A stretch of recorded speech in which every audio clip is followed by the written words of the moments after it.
Hi, welcome to the Franchise Entrepreneur. Today I'm going to go a little bit off piste from my first 3 podcasts and generalise a little bit more about general business and not just about the franchising side, although it's applicable for both sides. So this is something, a subject that most of us in business or on the entrepreneurial journey are going to come across at some point, possibly sooner rather than later, and that is one, when to scale the business and how to scale it and why you're going to look to scale it, and also balancing the needs of the business with those of your own personal needs in terms of your own financial requirements, your family requirements, and so on, which is really important to understand, and it has a significant impact on when you look to scale a business, or if indeed you choose to scale it at all. So when is the right time to scale a business? Now, there is no real magic formula for this. It's a personal decision. That decision can be based upon your financial needs and desires, or it can be purely based upon that you already met those needs and that you don't necessarily want to grow your business. As per my previous podcast, I think it was podcast number 2, when we talked about family retention and how to grow your business and keep family interested in that business.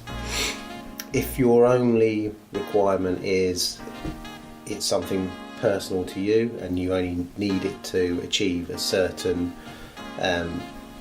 sort of target and certain financial benefit, then you may not decide to ever scale that business, and that's a personal decision that you're going to make. If you're anything like me, having one business, one outlet, one store is not enough. So you need to be very clear right from the start on what it is that you're trying to achieve. In my instance, or in my circumstances, right from the beginning, as I said, I knew pretty much what I wanted to achieve, and because I knew what I wanted to achieve at that time in my life, I wasn't married, I didn't have children, I sold my house and I went all in. I put everything into the business and have been doing so for a number of years. Now my circumstances have changed over the years. I've got married and I've got children, so what I need to take out of the business is significantly more than what it was at the beginning, at the front end. So depending on where you are in your personal journey is going to probably determine how or when you look to scale and how much you can look to withdraw from the business to meet your own personal needs. So that has a significant impact on what you're doing, but you have to have a strategy. You have to at least have an outline of what it is that you're trying to achieve over what period of time you're trying to achieve it. So for example, if you are already married, you're already maybe got a family, and you make a decision that you're going into business, you've got to be prepared to take a limited amount of money from the business and resource from it. And that may well mean that you and your partner have to make some decisions in terms of who's working that you would not otherwise wish to do. In my experience, it takes about 5 years for a business really to mature, take hold, and start to then give you some of the benefits, the financial benefits that you be looking for. It can be sooner than that in some businesses, but you have to be prepared to accept that for 5 years you need to take a limited amount of money from the business and you need to keep on investing into that business. Now, there are different ways to scale a business, and depending on what the type of business that you're involved in, it will determine how much money you need to put into a business. Scaling the business doesn't necessarily just mean bricks and mortar. It's not about just the physical development of the business, the appearance of the business. It can mean different things. So for instance, you can have a business, and when I'm talking about scale, you might naturally think about it's another shop. It doesn't have to be that. Business has changed now. It can be, you can look at online. How can I grow my business online? How can I scale it in different ways? Is there a potential for introducing new revenue streams within the business? So you're not growing that overhead, but you're introducing other revenue opportunities into that business. Social media is, significantly changed businesses. So you don't have to have an outlet onto every high street in order to grow your business. There are other ways of scaling your business. And it's not just about scaling your business. You can also be looking to grow simply by looking at it from a more personal perspective. How do you develop yourself in order to help you grow the business over the long term? If you're in franchising, one of the things that you should possibly be looking to do is definitely looking to develop your own skills, because after all, it's you that people are buying the businesses from. So it's not always about your physical business or about the concept that you've got. Ultimately, people will buy from you. So let me give you an example from my perspective. So obviously I'm franchising a number of brands, and our biggest brand is Wok and Go noodle bars. So if I was looking to scale my business, which obviously I'm continually looking to do, one of the things that is extremely important to Wok and Go, the brand, is also myself as a brand. So what we've tried to do over the last probably 6 months to a year is actually develop me, Des Pheby, as a brand alongside Wok and Go. Now that's important for a number of reasons, and it will help in this day and age in particularly to grow Wok and Go. And the reason why that it helps is because it's me that goes in front of potential franchisees to sell them the brand. Now, if there's already a lot of me on social media talking about my business, talking about general things, so even this podcast, me giving you examples of franchising and international franchising and all sorts of other subjects, those people are getting to know me. They're getting familiar with me. They're getting to know me personally. It builds trust. It enables them to feel more comfortable with me. So even before I've had a meeting with them, they already feel that they know quite a lot about me personally. Now, that helps me sell Wok and Go franchise to them straight away. It has a massive benefit. You need to understand that when you are selling franchises to people, that they are interested for various reasons. Some of them are going to want to work in the franchise. Some of them want to look at it as more of an investment. There's all sorts of reasons why they want to buy a franchise. So you need to understand what the motivation is for them to buy a franchise. For instance, we've got a number of franchisees that are tier one investors that they've needed to buy a business in order to get the tier one visa. Now they're quite hands off. They don't really want to be operating the business. They don't want to work in the business. So we offer a managed franchise. So we've shaped our franchise offering to attract those types of investors, and there are other investors. There are people who don't want to work in the stores. They like the idea of a franchise. They like the fact that it's a safer investment than them starting up a business on their own, but they do see it as part of their portfolio of investments and not something that they want to work in on their own. So understanding the reasons why people want to buy a franchise is important. It's not always because they've looked online and gone, oh yes, I want to buy a noodle bar. In fact, it's very rarely that's the case. The chances are that what they will do is that they will look at me as an individual and decide on whether I'm likeable, whether I'm someone that they feel that they can trust, whether they can know more about me. And if I'm on social media quite a lot, then they will get very familiar with me before I've even had a meeting. In fact, more often than not, I meet them way before they've even gone anywhere near one of our stores.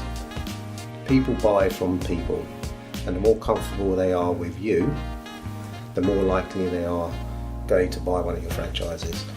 So it's important that you know all of your technical information, you know everything there is to know about your business, that you're comfortable, you're confident.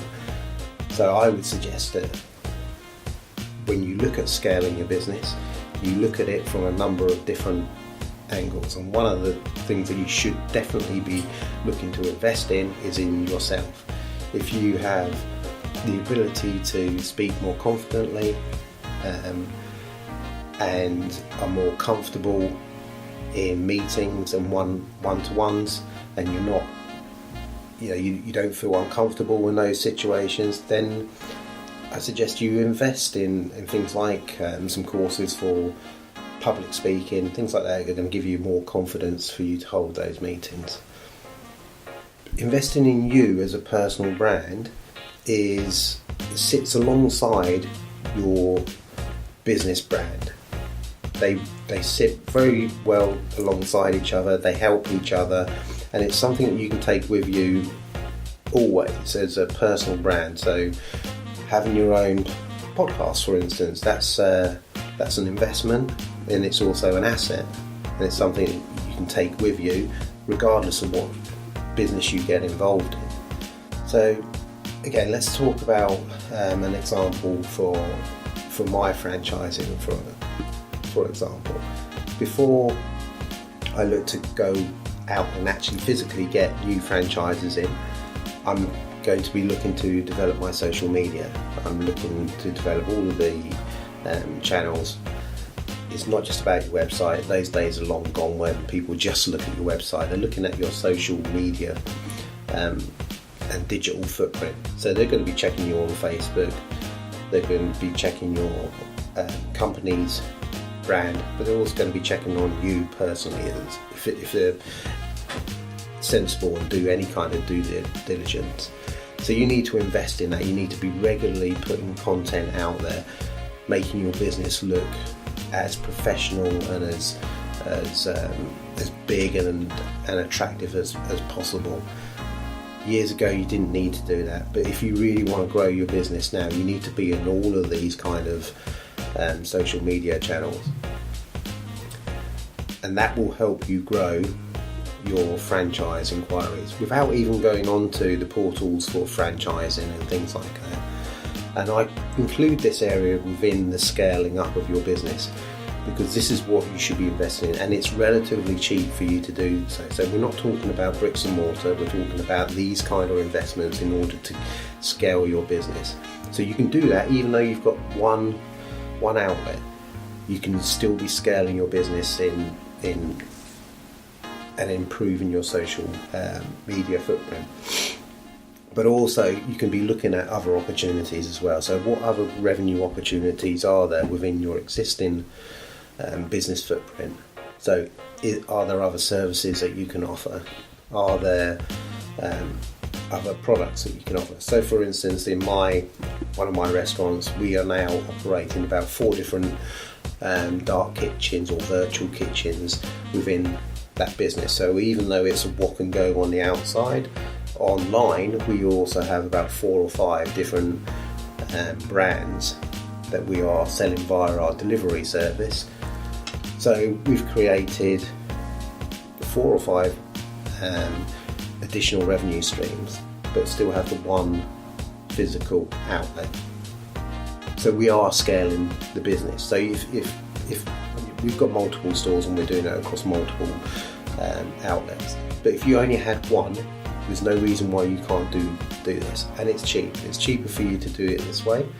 You can grow your business, get multiple streams of revenue, whilst at the same time, if you're looking to go down the franchise route, you can continue to do that whilst you're also building up your social media and digital presence and growing your own personal brand in the meantime. So those are a couple of ways in which you can scale your business without actually having to spend an awful lot of money. So to recap, you can look to generate more revenue streams from the existing store or business that you have by looking at opportunities that are online. So for example, my one, the restaurant, was all about dark kitchens. You can also look to scale by increasing your social media and digital footprint, and also then look to develop your personal branding, and that can be something, as I said, podcasting, or it could be just generating more content on things like LinkedIn, Instagram, Facebook, and all the other social media platforms. This will help you, as I said, to grow your business later on, especially on the franchising side. Now obviously franchising is a great way of growing your business, and we've talked about franchising in previous podcasts, and after all, this is the Franchise Entrepreneur podcast, so obviously I'm a very big advocate for using the franchise model to grow your business, and that's what I'm going to talk about. But one of the best ways of doing this is that once you've got your first store up and running, it's profitable, you've got your paperwork in place, you've got your documentation, you're ready to franchise, you may still feel that you need more than one store in order to be attractive. So you've made a decision that franchising model is going to be the chosen route in order to grow your business. Now, let me make a couple of suggestions on it. To try and franchise from one store is particularly difficult because you've got no real traction there, and trying to attract new investors in when you've only got one store is difficult, not impossible at all. But there's a number of things that you would probably need to do in order to make you attractive to a potential investor, and that will be being flexible within the terms and conditions of your franchise agreement, i.e. you may have to give some incentives in order to attract investment. So you may need to provide fee-free periods. You may not hit all of your financial expectations from your first franchise. There's nothing wrong with that. I've done that in order to grow the business, but what I would suggest you do is continue with your own internal investment within your business. So get it to 2 stores.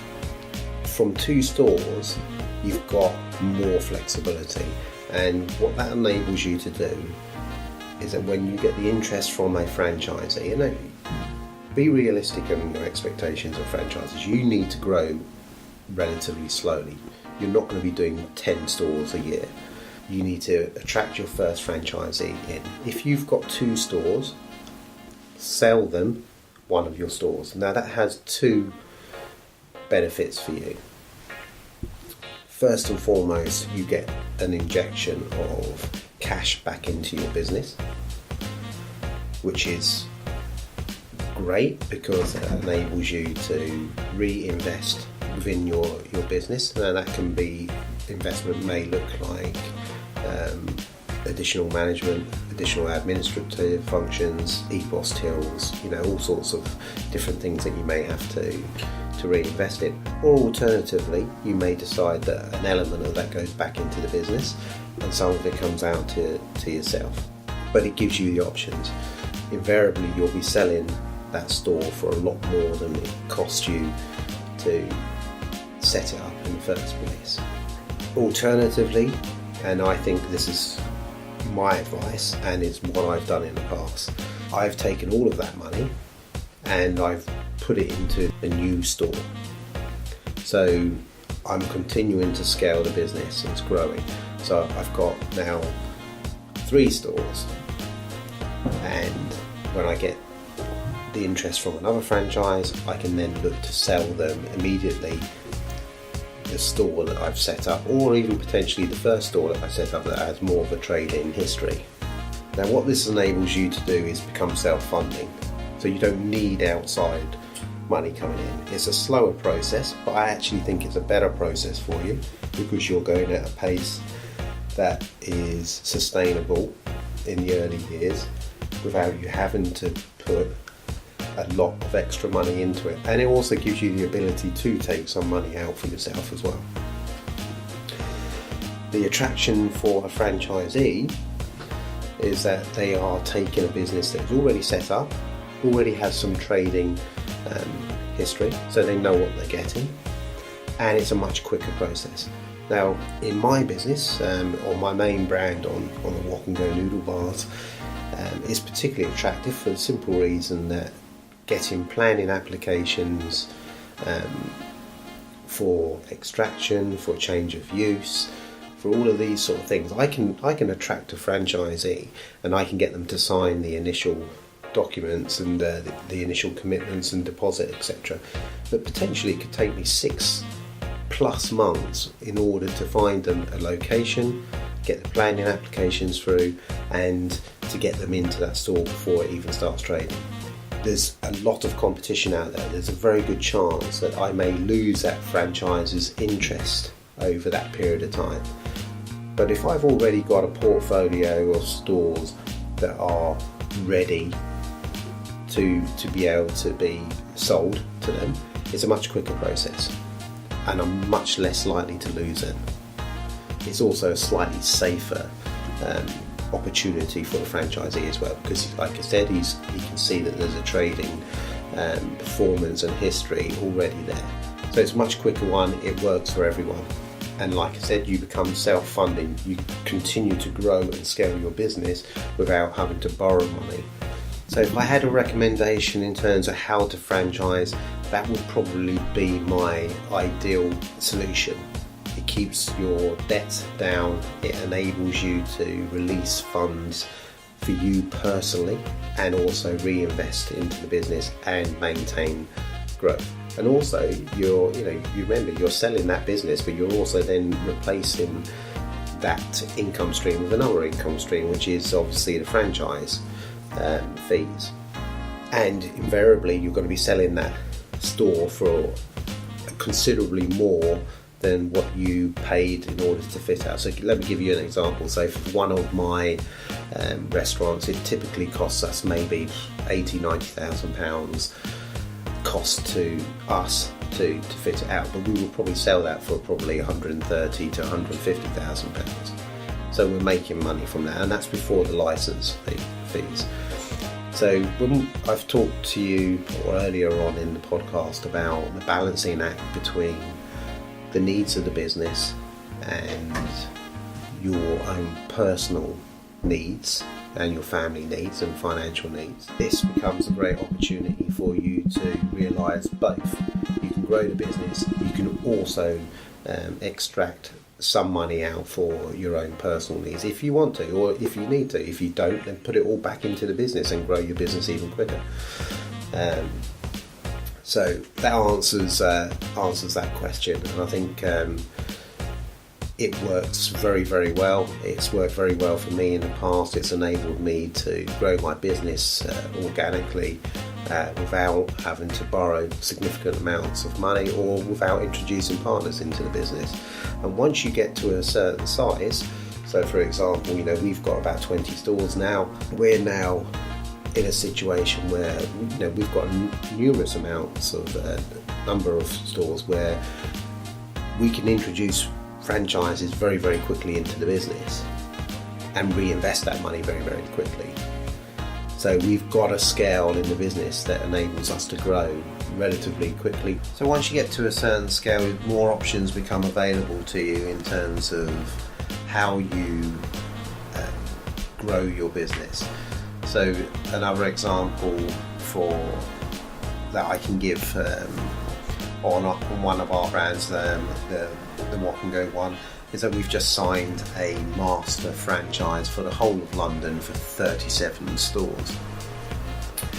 Now that basically means that I know for the next 10 years what our growth expectation is within the London area. I can work out our fee structure, I can work out how much money we're going to be earning from that, because this is a contractual expectation. Now obviously contracts can be broken, but you have to assume that they're going to be honoured and that those businesses are going to be successful, and they will roll out the 37 stores over that 10-year period. Now that gives me a huge amount of comfort and the ability to plan my growth over the next 10 years, just purely from those 37 added on to what we already have. We've also signed a deal for Portugal for a master franchise for 20 stores. So I've literally just spent an afternoon putting all of this into a financial model to extrapolate our financial expectations over the next 10 years, purely based upon our current growth and these new franchises being built into it. I know that we don't need to borrow any money for the next 10 years in order to continue growing our business, and I also know that I can get involved in other opportunities. So once you get to a certain scale, other opportunities present themselves. But in terms of where you are right now, if you started off where I did, you do have a number of options. It all really does depend on your expectation on where you want to be in 5, 6, 7 years time. And if it's really about, I just want one business, I just want to earn a living, I want to have a fairly comfortable lifestyle without putting myself under too much pressure, then you may decide to stick with one store. If it's all about creating a scalable business, a bigger business, then franchising is something that certainly you should be looking at in order to scale your business. But don't leave behind the importance of the social media side of your business. Now, 3-4 years ago, social media probably wouldn't even get a mention in terms of helping you grow the business too much. It was all about, you have to have your website. But now, everybody's on social media. And if you don't have a digital footprint, you are hamstringing yourself in business. But you would be surprised at how many business owners do not take enough time to create their own personal brand. I can't tell you how important that is, not only now, but in the years to come, because people don't just look at your brand, they don't just look at your business, they look at you personally. So that brings me to the end of this Franchise Entrepreneur podcast. I hope you found it interesting. Please join me again for next Friday's podcast. And just leaves me to say, remember, do not let your reality get in the way of your dreams. So see you again soon.